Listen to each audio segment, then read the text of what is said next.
మన అంబేద్కర్ గారిని కావచ్చు, లేకుంటే మన బాపూజీ గారిని కావచ్చు, వారి పేర్లు అనేది రూపుమాపం లేకుండా చేసి బీజేపీ మొత్తం దేశానికి మూలం అని చెప్పే ప్రయత్నంలో వారిని కించపరుస్తూ మన పార్లమెంట్లో మన అమిత్ షా గారు కూడా కొన్ని వ్యాఖ్యలు చేయడం జరిగింది.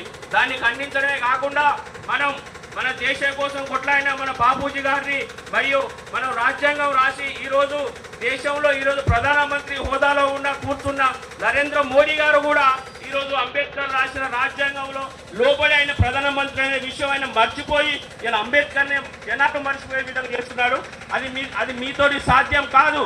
ఎందుకంటే ఆయన స్వాతంత్రం వచ్చిన తర్వాత రాజ్యాంగాన్ని రచించి ప్రతి ఒక్క సామాన్య పౌరుని కూడా రాజ్యాంగంలో ఉన్న ప్రతి ఫలాలు అందాలి, దేశంలో ఉన్న ప్రతి ఫలాలు అందాలి, ప్రతి పాలకులు కూడా ప్రతి ఒక్కరికి అవకాశం రావాలని చెప్పేసి రాజ్యాంగాన్ని రాసించిన వ్యక్తి అంత మహానుభావుడు.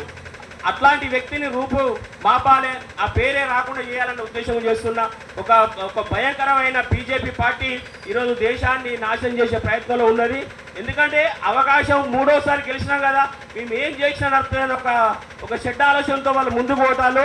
కానీ దేవుడు వారికి ఆ పూర్తి స్థాయిలో మెజార్టీ ఇవ్వకపోవడంతో కొంచెం వెనుక గుంజే పరిస్థితి ఉన్నది.